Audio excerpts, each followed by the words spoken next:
بسم اللہ الرحمن الرحیم۔ ختیجہ بنت خولید رضی اللہ تعالیٰ عنہ نبی صلی اللہ علیہ وآلہ وسلم کی سب سے پہلی زوجہ محترمہ سیدہ ختیجہ بنت خولید رضی اللہ تعالیٰ عنہ ہیں۔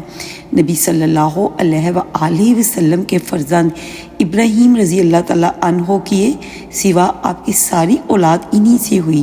آپ صلی اللہ علیہ وآلہ وسلم ساری زندگی اس وفا شوار بیوی کو یاد کرتے رہے۔ سیدہ ختیجہ کے والد کا نام خولید اور والدہ کا نام فاطمہ تھا۔ سیدہ ختیجہ رضی اللہ تعالیٰ عنہ کے والد اپنے قبیلے میں اونچی حیثیت کے آدمی تھے۔ ہر شخص انہیں عزت اور احترام کی نگاہ سے دیکھتا تھا۔ مکہ میں رہائش اختیار کی، وہی فاطمہ بنت زہدہ سے شادی کی۔ ان کے بطن سے اللہ تعالیٰ نے وہ بیٹی عطا کی جو امت مسلمہ کی پہلی عامل مومنین بنی۔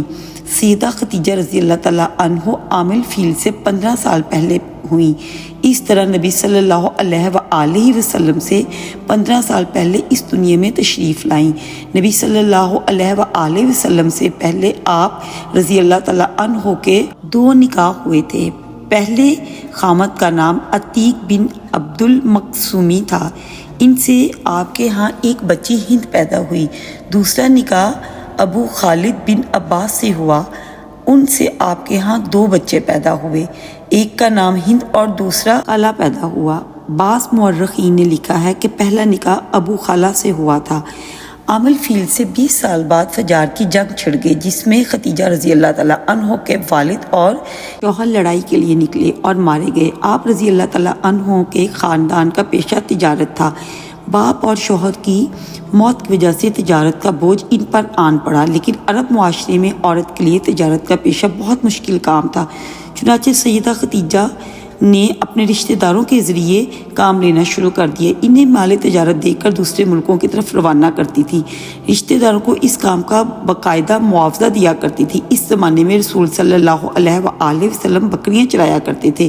آپ لوگوں میں صادق اور امین کے نام سے مشہور ہو چکے تھے۔ آپ کی دیانتداری کی شہرت ملک میں چاروں طرف پھیل چکی تھی۔ یہ شہرت سیدہ ختیجہ رضی اللہ تعالیٰ عنہ تک بھی پہنچی تو انہوں نے پیغام بھیجا کہ آپ میرا سامان لے کر تجارت کے لیے جائیں گے، جو معاوضہ میں دوسروں کو دیتی ہوں اس سے دگنا دوں گی۔ رسول اللہ نے پیشکش کو قبول فرما لیا۔ نبی پاک صلی اللہ علیہ وآلہ وسلم نے پیشکش کو قبول فرما لیا۔ آپ کا یہ سفر تجارت انتہائی کامیاب رہا۔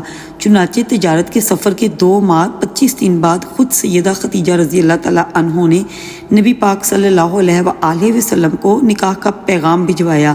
آپ صلی اللہ علیہ وآلہ وسلم نے اپنے چچا کے مشورے سے اس پیغام کو قبول فرما لیا۔ سیدہ ختیجہ رضی اللہ تعالیٰ عنہ جو کہ ایک نہایت سمجھدار اور شریف خاتون تھی، اللہ تعالیٰ نے مال و دولت سے تو نوازا تھا، آپ اپنے قبیلے میں باعزت تھی، اس لیے ہر شخص آپ سے نکاح کا خواہش مند تھا، لیکن قدرت نے انہیں اپنے ربی صلی اللہ علیہ وآلہ وسلم کے لیے منتخب کر لیا تھا۔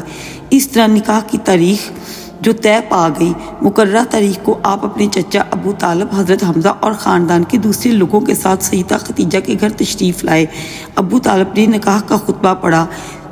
12.5 اقیہ حق مہر مقرر ہوا، یہ 500 طلائی درہم کے برابر تھا۔ اس طرح حضرت ختیجہ رضی اللہ تعالیٰ عنہ کو پہلی ام المومنین بننے کا شرف حاصل ہوا۔ آپ کا پہلا لقب طاہرہ تھا، اس طرح آپ ختیجہ طاہرہ کے نام سے مشہور ہوئی۔ نکاح کے وقت رسول پاک کی عمر 25 سال تھی اور سیدہ ختیجہ کی عمر 40 سال تھی۔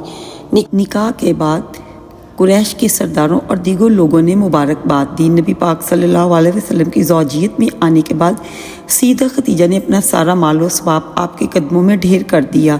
اس سے آپ کو روزی کمانے کی فکر سے نجات مل گئی۔ اب آپ تھے اور اللہ کی عبادت۔ سیدہ ختیجہ رضی اللہ تعالیٰ عنہ ہر مشکل پریشانی کے وقت نبی پاک صلی اللہ علیہ وآلہ وسلم کو تسلی دیتی تھی، دلاسا دیتی تھی اور پریشانی دور کرنے کے لیے جو کچھ ہو سکتا تھا کرتی تھی۔ نبی پاک صلی اللہ علیہ وآلہ وسلم پر جب پہلی وحی غار حرا میں نازل ہوئی تو نبی پاک صلی اللہ علیہ وسلم گھر تشریف لائے۔ بدر مبارک پر لرزہ طاری تھا۔ سیدہ ختیجہ سے فرمایا، مجھے کپڑا اڑا دو۔ جب کچھ دیر بعد گھبراہٹ دور ہوئی تو غار ہیرا میں پیش آنے والا واقعہ حضرت خدیجہ سے بیان کیا۔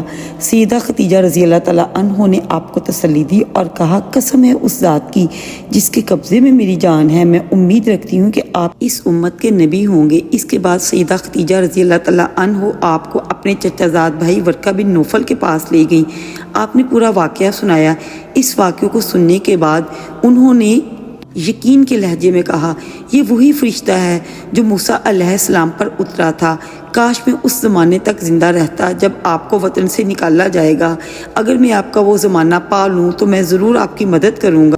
اللہ پاک کے حکم سے جب آپ نے نبوت کا باقاعدہ اعلان فرمایا، تبھی سب سے پہلے حضرت خدیجہ رضی اللہ تعالیٰ عنہ نے آپ کا پیغام قبول فرمایا اور ایمان لے آئیں۔ مردوں، عورتوں اور بچوں سبھی میں سب سے پہلے ایمان آپ لے کے آئیں۔ آپ رضی اللہ تعالیٰ عنہ نے نہ صرف نبوت کی تصدیق کی بلکہ آغاز اسلام صلی اللہ علیہ وآلہ وسلم کی سب سے بڑی مددگار ثابت بھی ہوئیں۔ آپ صلی اللہ علیہ وآلہ وسلم کو چند سال تک کفار اذیت نہ دے سکے۔ اس میں بڑی حد تک سیدہ خدیجہ رضی اللہ تعالیٰ عنہ کا اثر کام کر رہا تھا۔ مکہ میں سیدہ خدیجہ رضی اللہ تعالیٰ عنہ کا بہت اثر و رسوخ تھا۔